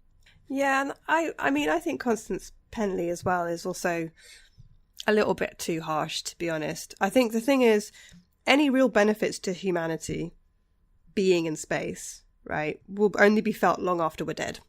Let's be honest. Because I don't feel any benefit to people being in space right now. I mean, I know they develop and they do experiments up there that may have some sort of real world application now, but any benefits to actual humans being in space, like long term, being in getting to Mars and everything, will probably either be very old or be dead by the time those sort of advantages or those benefits will be felt by anybody, any humans, basically anybody here. So you have to find a way of engaging the public now in a space program, in a scientific exploration that's high risk, that demands huge amount of money from the public and huge amount of public funding. You have to demand a lot of taxes, basically. So you have to kind of engage the public now in something that they may never really experience, or they may never really reap the benefits of themselves. And so I think you do need an everyman somewhere, you know? And I mean, if it's a scientist who's an exceptional pilot that can be positioned as an everyman, then that's great. And then, of course, they eventually do become a hero once they've been in space and they've done what they needed to do and everything. But if the scientist or the pilot is somebody that seems extraordinary to begin with, and you're thinking, oh, I'll never get to space, or I wouldn't, you can't identify with that person because that person can speak 20 languages and they are like an acrobat and a ballet dancer, and they're also a particle physicist, then I do sometimes just like basically every Star Trek character. You know? It's really hard to identify with that kind of person, right? So I think you do need an everyman. So I think choosing Krista McAuliffe wasn't a bad idea, actually. I think that perhaps maybe the criticism surrounding her going up in the shuttle exists because of the fact that she lost her life, you know, and it seems this incredible waste that this civilian was killed in this way. But so she wasn't massively interested in science. I don't think that's such a big deal. They had a huge number of people who are interested in science, who work for NASA, and who were on the shuttle as well. So I think actually in the future, I hope they do send somebody like a poet to Mars. Maybe not on his own. Maybe they could send a poet with a particle physicist who could probably fix something if it breaks. But I do think that we should be sending artists and teachers and poets and people like that into space, maybe when space is slightly safer. But you know what I mean? Like, I think that if but you know, The Martian would have been a very different story if the guy who got left on Mars was a poet. Because, you know, that's another story that relies very much on this kind of amazing heroic ingenuity and kind of scientific understanding and everything of this guy. And you know, and also, you know, he's a botanist, isn't he? So he's able to grow his potatoes and everything. I mean, I found, you know, reading the book, but also particularly watching the film, you're just really inspired by this guy and how able he is to kind of understand things and come up with new ideas. And so I just sort of feel if you had the poet there, they'd just be kind of sitting on a rock, basically lamenting the fact that they were going to die. You know, not doing much about it. Very, very philosophical. Yeah, but they might write some great poetry about it. That, you know, next time whoever came back to Mars, that they'd say, "Oh well, it's a shame that guy, you know, we left him there, and obviously he died because he didn't know what to do. But you know, at least he wrote some nice poems about it." It's kind of funny that you should like even bring that up, because in the new series of Lost in Space, like everybody who's out in space in this particular show has to basically go to a new colony away from Earth to live, have all had to pass a number of tests. And it's not just tests, it's not just tests like maths and science, it's tests to make sure that, and technology and engineering and everything, it's tests to make sure that they can they have quick reasoning, you know, in moments of danger, that they can actually complete physical tests that they can deal with unconsciousness, or they can, they can deal with quick recall or high pressure or being underwater, all this sort of stuff. So what you find is you have a whole bunch of people that are very good at surviving, but that doesn't necessarily mean they can all get along with each other, or they're incredibly moral. And that is something that you do see throughout the show. Well, I guess the next kind of instance of NASA in Star Trek, interestingly, after Star Trek 4 and after the Challenger disaster, perhaps significantly, is the TNG episode, quite early TNG episode, The Royale, where we have this NASA astronaut who is, found dead in a bed. And that's basically, we don't get to meet him, we don't get to know anything about him. He's the kind of victim of a disaster himself, in a way. And obviously it's in the distant past, it's kind of, which maybe is significant. We have in early TNGs, stories like the Neutral Zone about these kind of pretty, less evolved, earlier sort of ancestor type humans. But in this case, it's a story about this guy who's just, he's had this mission that's ended up in a terrible way, and he's, slowly died in this awful scenario. But at the same time, it's kind of a distant past, and he's just a corpse, and it's kind of almost like archaeology by then. And then after that, I think we have a real gap, as far as I can think, in terms of the representation of NASA explicitly in Star Trek, up until Star Trek First Contact, I think, which is not explicitly about NASA, but at the same time it borrows a lot of iconography from NASA. If you think of, we talked earlier about the Earthrise moment that, we have Zefram Cochrane having one of those when he has this real kind of epiphany. It's sort of the moment that he seems to kind of shed his crass, boozing, womanizing ways and sort of reach towards being this kind of man of destiny in the future somehow, is this moment where he has this kind of Earthrise experience. Even the design of the Phoenix, it very much evokes those kind of early rocket images, the way all the different parts detach in space and fall away. We've seen this a million times with the kind of any films that are about real life space exploration. We see, as I mentioned earlier, Troy doing the kind of mission controller role. So you have this kind of iconography of real world NASA space exploration. But what you also have is something which I think is kind of a new direction for Star Trek at that point, and something that I get the feeling comes very much from Brannon Braga, because it kind of ties into a lot of his future work, which is that, and you get this slightly in the Royale, I suppose, in that the Royale is from an astronaut in the future, and the United States has a different number of states and all that sort of thing. But it's not really that's sketched in such a sort of basic way that it doesn't make any impact. But what you have in First Contact is this idea of the kind of future history of Star Trek. What is our future but Star Trek's history, and this idea of when To the Journey, Shah and Tristan, the original hosts of To the Journey, were talking about some of these Voyager episodes. They talked about this idea of futuristic nostalgia, and the idea that characters within the Star Trek universe can have nostalgia for these events that for us haven't happened yet, but are these kind of epochal historical events. And it's sort of, I think First Contact kind of marks this moment where Star Trek begins to be interested in its own kind of prehistory, and particularly in terms of space exploration. So, whether that's the Phoenix in First Contact, whether that's the Voyager episode One Small Step, which is about this early NASA Mars mission and the guy who goes missing from that, and is very much focused on the kind of what that means for the members of the crew, what that means for Chakotay, for example, and the sort of journey of that episode is basically 7 of 9 learning to have this kind of historical reverence that that we see, for example, Captain Picard explaining to Data when he says he wants to touch the Phoenix. That this is a part of their history that is deeply meaningful for them somehow. Well, in Friendship 1, both Harry and Tom, at the beginning, they talk about how they learned about the probe in school. I think Tom says he built a model of it, and Harry can memorize the actual message that Friendship 1 is broadcasting about Earth.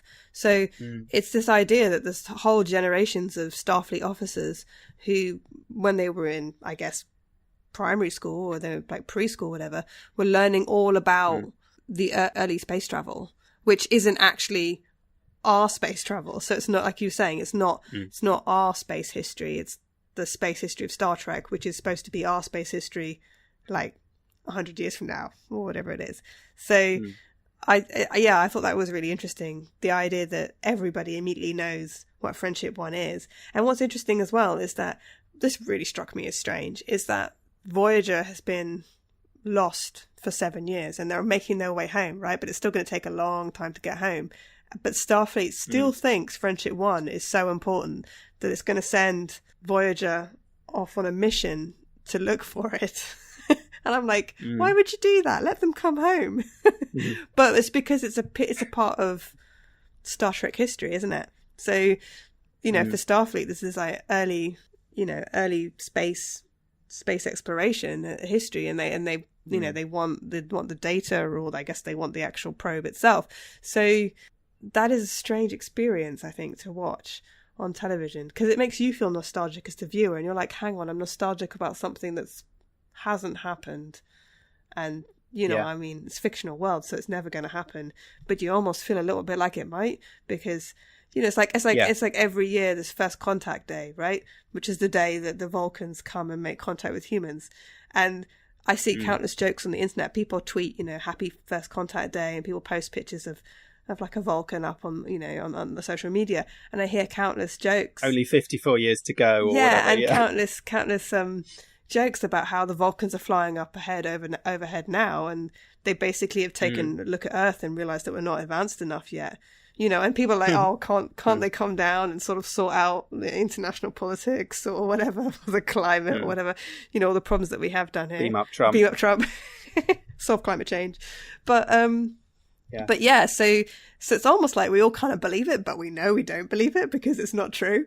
But it's also like, it does seem like it's part of our history, but it's not part of our history either. So it's a very strange experience to watch First Contact, and also these episodes that you're talking about. What was interesting, I thought, as well, about One Small Step is that how disinterested or how confused 7 of 9 was, and how by the end of the episode she kind of understands it, and she kind of admits, I guess she's kind of understanding that she wouldn't even be here, she wouldn't even exist if there wasn't this desire to reach other planets, if there wasn't this early space travel. So almost everything that you see in the Star Trek universe is because of First Contact. It is because of Cochrane. It is because of people launching probes. It is because of people going out on missions to try and find Mars and all that sort of thing. So I can see how NASA would really want to tap into that. What they're saying is, if we continue with our work, if we continue with our scientific exploration of space, we will end up someday in a future where there will be humans in space on a regular basis, and we may even meet intelligent life.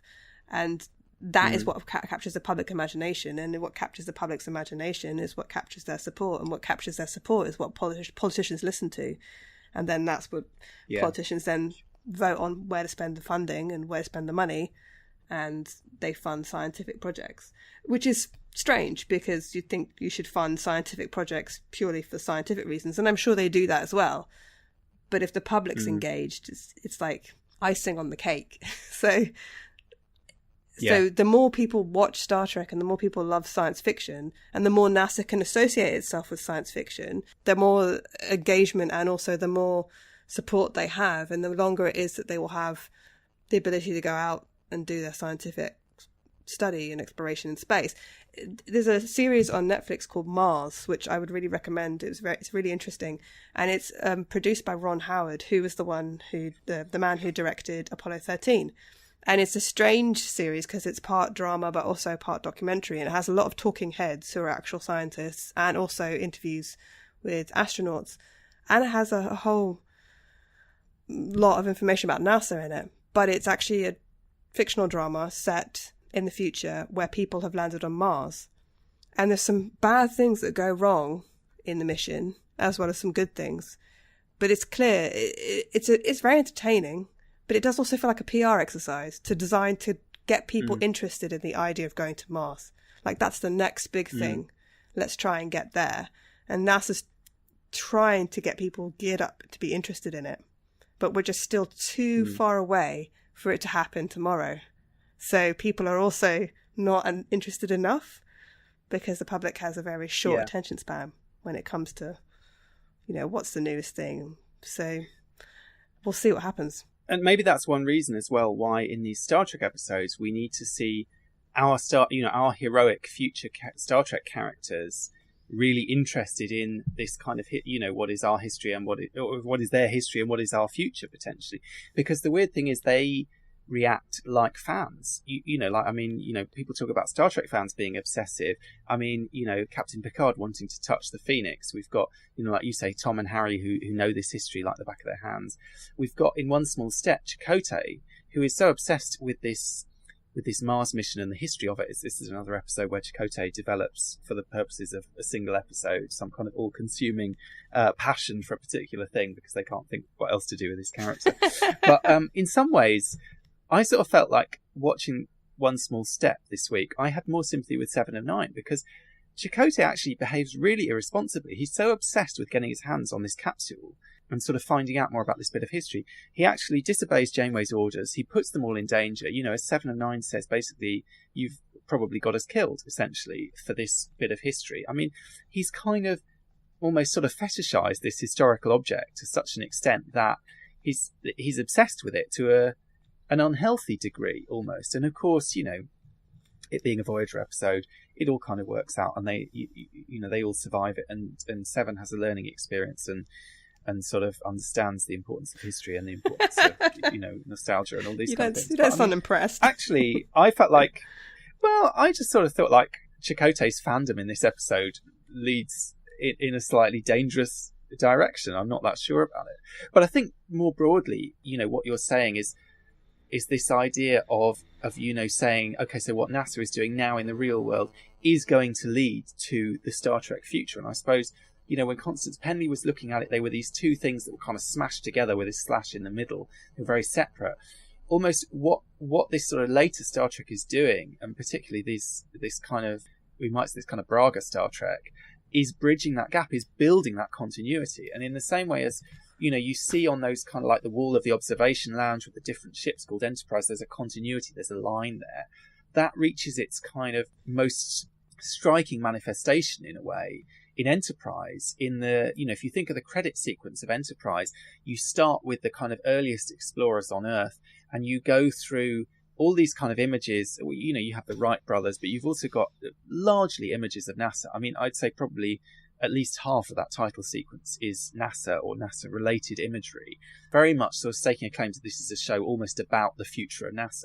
And then quite seamlessly sort of blends from that into the kind of Star Trek imagery, you know, with, you know, the Phoenix and with these kind of early warp vessels, and then moving into the Enterprise. And the way that it's constructed, that sequence, you know, if you can kind of ignore the music and just focus on the visuals, it's very much telling you this story that, you know, this is one thing, this is one continuous story. And obviously in the real world, we're kind of stuck somewhere, you know, wherever it is, like 2/3 or 3/4 or whatever it is of the way through that story. But basically there's no discontinuity. It's all kind of one thing. And I think that's quite interesting that they sort of chose to do that. And with Enterprise, they were obviously very consciously, it was a prequel, they were going back to an earlier time. And it's a show which certainly feels very much obsessed with NASA, but not just obsessed with NASA, but the early days of NASA. I mean, there was an interesting episode of Warp 5 that they did recently, which I'd recommend anyone go and listen to, looking at the movie The Right Stuff, which is about the Mercury project and the kind of earliest attempts to get Americans up into space, and looking at that in terms of Enterprise, because that was quite explicitly an influence that they were taking. Archer, for example, was seen as a Chuck Yeager type, and Chuck Yeager plays a big role in The Right Stuff as one of these kind of heroic pilots. And then when you get to the episode First Flight, a lot of the kind of storyline there is very reminiscent of some of the kind of the test pilot stories and the kind of the various elements of that. And certainly just more generally, Enterprise seems to be a show that is almost about NASA as much as it's about Star Trek. Yeah, and the first episode of Enterprise, Broken Bow, they don't actually like each other all that much, do they? I mean, DePaul doesn't like Trip, and Archer doesn't like DePaul, and I think even Malcolm makes some sort of derogative statement about Trip or something, and that made me really think of The Right Stuff, because actually at the beginning of all the sort of American pilots being kind of thrown together, and actually they're not all pilots. Some of them are from the Air Force. Well, I guess a lot of them are pilots, but some of them are for the Air Force and some of them are from the Navy, aren't they? So they actually aren't even from the same sort of military background, and they don't all like each other. In fact, there's real competition amongst all of them, and that made me think a little bit about some of the early episodes of the Enterprise, where there's this sort of tension between the people on the ship, because it's the first sort of proper kind of deep space Starfleet. Well, I guess it's not really Starfleet at the time, is it? I guess it's kind of early Starfleet, mission. So I actually thought it was very much like some of the stuff in The Right Stuff. You know, it's very connected. And yes, Warp 5 did a podcast about this, so I would urge people to go and listen to that. It was really good.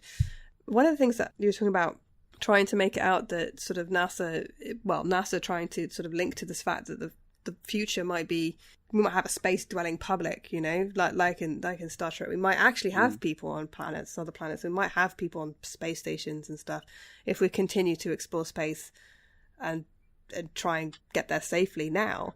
Is that not that long ago, NASA commissioned a series of posters about space travel, and these are fictional posters sort of designed to... It's an interesting artistic take on science fiction, essentially commissioned by a space fact organization. So they're like mock travel advertisements for other planets, you know. So there's one in particular that's Kepler 16b. It's like a little bit like a gas giant like Saturn, and it's depicted as a terrestrial planet, and it sort of says something like where your shadow is twinned, and has a picture of a human standing there on the planet, and because of the different celestial bodies all around Kepler, the person's shadow, they have two shadows, and there's like a statement next to it. It says, like Luke Skywalker's planet Tatooine in Star Wars, you know, Kepler 16b orbits a pair of stars, and so they're actually linking it to Tatooine in Star Wars. So Kepler 16b, I think, is a real star. I think it is. I'm not that great with my stargazing, but I think it is. Occasionally I mistake Mars for a plane flying into Heathrow. So, you know, the other day I was like, is that Mars or is that a plane? And sometimes I think... Or, you know, is it the Enterprise to come back in time? Or is it a UFO? Or is it the moon? No, it's not the moon. Okay. But so I'm not great with my stargazing. I'm not going to lie. But I thought that was really interesting. Like, NASA's trying to make the public dream and imagine a future where you could go on a grand tour of all the planets, just like people used to go in the Victorian era, used to go on a grand tour of Europe. And that, yet again, works perfectly for Star Trek, because that's exactly what Star Trek is. That's kind of what Starfleet is, really. I mean, obviously they have a mission. They have missions in Starfleet. It's a bit more bigger point. It's a bit more moral, isn't it? Really, there's the Federation and the Prime Directive and everything. But it is almost like going on a grand tour. You know, you get assigned to a starship, and you're off to see the galaxy.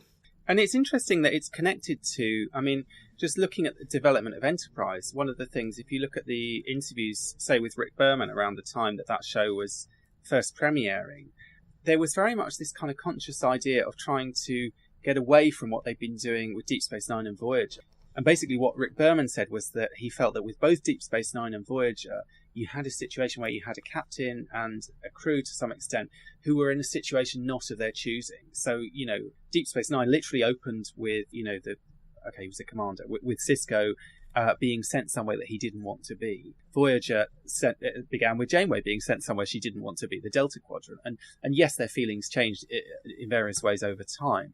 But essentially, neither of them was an explorer. They weren't exploring strange new worlds. They weren't doing the kind of whole Star Trek mantra. And so one of the reasons for doing Enterprise was to try and get back to that idea, of kind of being explorers again. But there was also this kind of idea of trying to get back to the original series. And the way that Rick Berman expressed that was that, particularly through the character of Jonathan Archer, he saw him as, he said he wanted Archer to be a little bit of Captain Kirk and a little bit of Chuck Yeager. So, you know, again, there's that kind of idea that going back into Star Trek's history, in terms of going back to the original series, also means going back into NASA's history, or kind of prehistory, really, because Yeager, in fact, wasn't involved with the Mercury project. He was kind of noticeably excluded from it, in a sense, but he was involved in the kind of earlier test flights and so on. And I suppose it's interesting with Enterprise that, you know, in terms of the iconography of Enterprise, in terms of the design, the uniforms and everything, you know, Herman Zimmerman, the designer, Bob Blackman, the costume designer, and so on, were all very much inspired by contemporary NASA. And looking at, I mean, you know, if you just look at the uniforms of Enterprise, they look like something NASA astronauts could be wearing. You know, these jumpsuits with zippers and pockets and all these kind of things. But at the same time, the show was kind of looking for its kind of key moment in NASA history. It wasn't so much NASA in, you know, whatever it was, the 2001. It was NASA in when was Mercury? Early 60s, I guess. That was the kind of, seemed like the pivotal moment. Again, it was sort of going back. It was going back to before TOS in the show, but it was literally going back to, if TOS represented the Apollo project, it was going back to before that time. It was going back to the Mercury project. I think the Enterprise succeeded a lot in a lot of different areas, especially with invoking early Star Trek history, and also, like you said, the sort of spirit of these early test pilots like Yeager, who I think broke a speed barrier. I think he broke one of the sound barriers. He was anyway. He was one of Mach 1. Yeah. So though he didn't go into space, he was obviously an incredibly talented pilot to be able to do that and not crash. So though it does invoke the spirit of that, and it does invoke, you know, some of the spirit of space exploration in NASA, I don't think that's enough for it to sustain it for a whole 3 series. So I think that's why, or even longer than just 1 series, really, to be honest. So I think that's why they had to, towards the end of well, halfway through, they had to introduce some of the politics and some of the conflict into it. And I wonder if after a while the writers actually realised that they do need a little bit of Deep Space Nine, a little bit of Voyager, a little bit of Next Generation. Yeah. Otherwise, that's interesting. You mean you can't? I don't think you can have a 3 or 4 year series about astronauts or pilots just breaking one barrier after another, just doing things for the first time over and over and over again. There's got to be some human drama. You're right. Some emotion, maybe. You're right. I always felt one of my hesitations about Enterprise was this kind of novelty of doing everything, you know, using the transporter for the first time, doing this for the first time, the read alert. You know, I found a lot of that a bit cringy. And I suppose, so there's the kind of in-jokey element of, oh, you know, these things that were established in TOS and have carried on throughout Star Trek haven't been invented yet, so we have to invent them. But there is also, it's interesting you talk about like breaking barriers, and, you know, Yeager is this guy who broke the sound barrier. You know, we see in Enterprise this obsession with speed, you know, the speed of the engine. It's the Warp 5 engine. That's what the whole show is kind of built around, this concept of, you know, it's not just going at warp. I mean, Zephyr and Cochrane went at warp. This is going at warp 5, which is when we're finally going to be able to kind of go somewhere and explore. And even in First Flight, which is the kind of most kind of right stuffy Enterprise episode, I suppose, it's all about breaking the Warp 2 speed barrier. So it's, again, that kind of idea. And, you know, after they broke the Mach 1 barrier, then they did break the Warp 2 barrier. Scott Crossfield, I think, was the one who broke the Warp 2 barrier. Do you mean Mach 2? Crossfield class. Do you mean what did Warp I say? 2? Yeah, that's right. If only. No, Crossfield didn't. As far as we know, we would have met the unless, Vulcans like that already. guy in TOS, he was beamed up. Exactly, he was beamed up we would, you're right, you know, we'd have met them long since, yeah. Sorry, Scott Crossfield, who broke the Mach 2 barrier, and is remembered in the Crossfield class, which is what Discovery is. So, you know, sort of even going right to the most recent iteration of Star Trek, we have these kind of references. But, I mean, so I think it's interesting. I think you're right that in a sense, Enterprise had this idea of doing the right stuff meets Star Trek. They were quite committed to it to begin with. But maybe gradually they started to realise they had to do more than that. And maybe that's one of the issues with the early seasons of Enterprise, is that there's a sense that they're kind of relying too much on this kind of prequel-y stuff and not really doing enough that's kind of new somehow. But I have to say, you know, I think episodes like First Flight, I mean, that's a very popular episode. I can understand why. I think it's quite a fun, interesting, dramatic episode. It's quite nice to see, you know, I do feel it's a shame in some ways they didn't get to tell that, you know, year-long story on Earth that Brannon Braga wanted to do, and that we didn't get to see a bit more of the kind of the sort of Project Enterprise, of the whole kind of NX side of it, as opposed to like quite quickly going into space and dealing with Klingons and dealing with kind of recognizable things, but with this massive caveat that we're not meant to know anything about anything yet. Which kind of creates, for me anyway, a bit of a dramatic problem for Enterprise, because they're frequently dealing with things where the audience knows more about it than they do. And I think that is problematic often. For me anyway, Enterprise works better when it's doing, you know, when it kind of gets away from that, when they get away from the Klingons, or they get away from kind of, you know, sort of well-trodden Star Trek ground, that they're kind of limited in how they can approach it. But I suppose it's interesting, you know, as a point of comparison, looking at Enterprise and Discovery, which again, of course, is a prequel, to TOS, a more sort of immediate prequel. And again, certainly invokes the space program, not just NASA, but other international space programs in terms of the naming of things. I mean, you have things like, for example, the concept of a mission specialist, which is what Burnham is a concept borrowed from NASA. You have the naming, the Buran, the ship that Captain Lorca captained before that's been destroyed.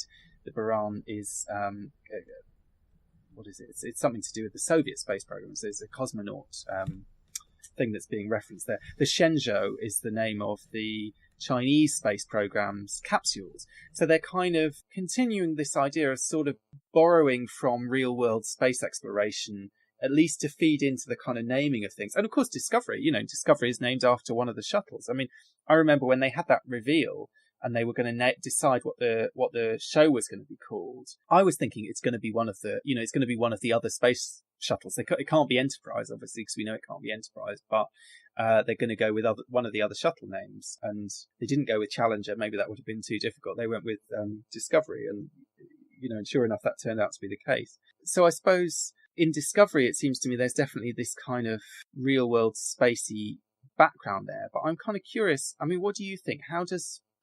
It's less obvious to me how that show engages with the kind of real world history and, specifically the history of NASA compared to other Star Trek that we've seen. And I wonder whether, although it is a prequel and it is going back, somehow it's kind of avoiding those trappings that maybe Voyager and particularly Enterprise kind of got seduced by to some extent. I feel like Discovery is moving further away from sort of real world NASA history because it's invoking Star Trek history, just the list of the captains that we saw on a screen at one point in one episode, the fact that we're seeing that we saw the Enterprise at the end of the first series, and the fact that Sarek's in it and stuff like that. So I think for me, I feel like it's paying more attention to Star Trek history than NASA history, and I feel that actually Star Trek is getting further away from NASA as we start to have a more international community in space rather than it being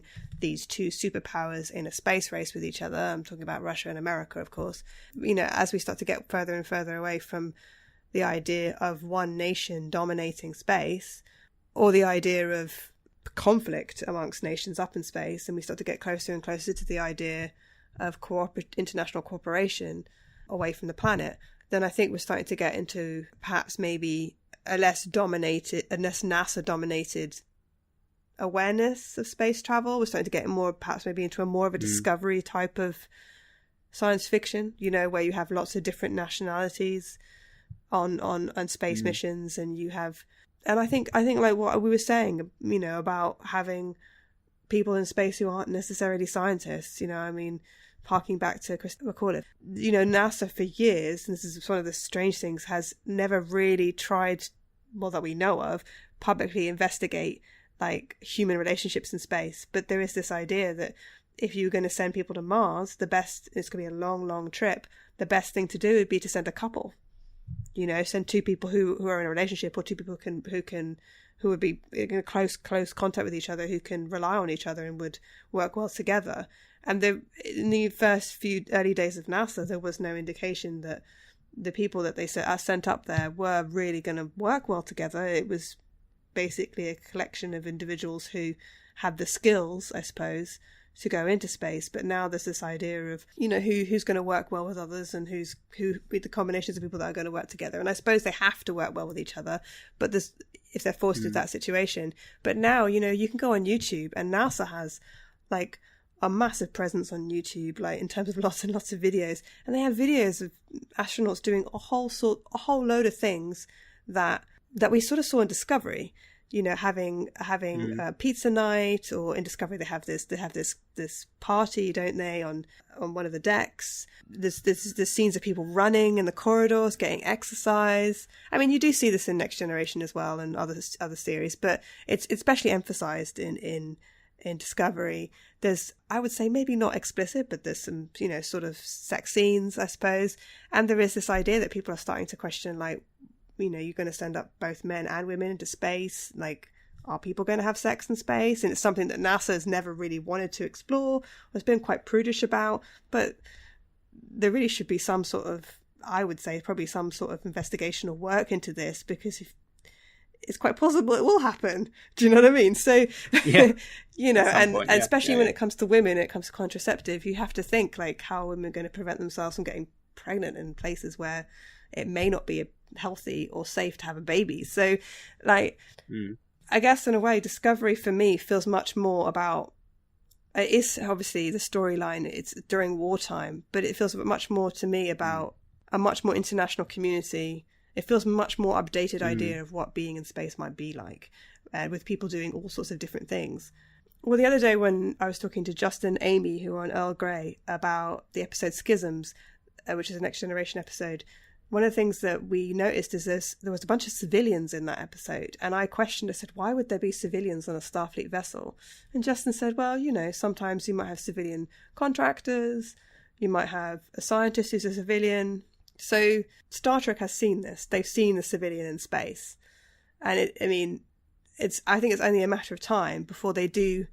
We're already seeing astronauts do things that are much more civilian-like. You know, showing videos on YouTube of how you wash your hair in zero gravity. You know, I think it's only a matter of time. Or like the guy playing David Bowie on the guitar. Exactly. I think it's only a matter of time before there is another bunch of civilians that get, well, not bunch, but there'll be probably another civilian that's sent up into space. And it might not be NASA. It might be some other space agency. It might be Chinese. It might be international. Or it might be commercial as well. Could be Virgin sending Leo DiCaprio up in space or whatever. You know, whether he'll go as a single person or with a partner, we don't know. But, I mean, I was interested when you were talking about the idea of sending couples, and you know, then the challenges would be, you know, dealing with contraception and things like that. I was thinking, you know, from a Starfleet perspective, you might think it's a good idea to send a couple, but you just want to make sure that one of them isn't secretly a Klingon, because, you know, then you know, shenanigans can ensue. But I think you're right. Definitely with Discovery, we get a sense of a kind of, I suppose you might call it, I mean, obviously Star Trek is post-NASA, insofar as NASA no longer exists. But at the same time, maybe Star Trek has kind of had this kind of fascination with NASA, this kind of symbiotic relationship with NASA. Maybe you're right that really in Discovery, what we're seeing is the kind of post-NASA era of space exploration making its way into Star Trek. So there is much more of an awareness of other space agencies and of other kind of the fact that space is space doesn't just belong to America in a sense. I mean, I know America, you know, it's the Americans who planted the stars and stripes on the moon, but there is this kind of sense that ultimately humankind's future in space is a sort of international project. And in a sense, that does go all the way back to the original series, in that we had this idea of kind of the UN in space and the UN kind of model with, you know, the Russian and the person of Japanese heritage and so on. But at the same time, I think you're right. There is definitely a different sort of feeling to the kind of emphasis that we see in Discovery, and to those kind of reference points that they are very consciously drawing on, you know, the Chinese Space Agency, the Russian, the Soviet space program, you know, drawing on these kind of other influences as well as the American ones. So before we sign off for today, I wanted to ask you a question, which is, you personally, would you ever, if they offered you, if NASA came to you today, knocked on your door and said, Duncan Barrett, we want to take you up into space as a writer, as a podcaster, we want you to podcast from the International Space Station, would you do it? Live, Primitive Culture live from the International Space Station. I don't know, you know, I'd love to say that I would. The problem is, you know, I'm scared of flying. I find it hard enough, you know, taking a flight to France.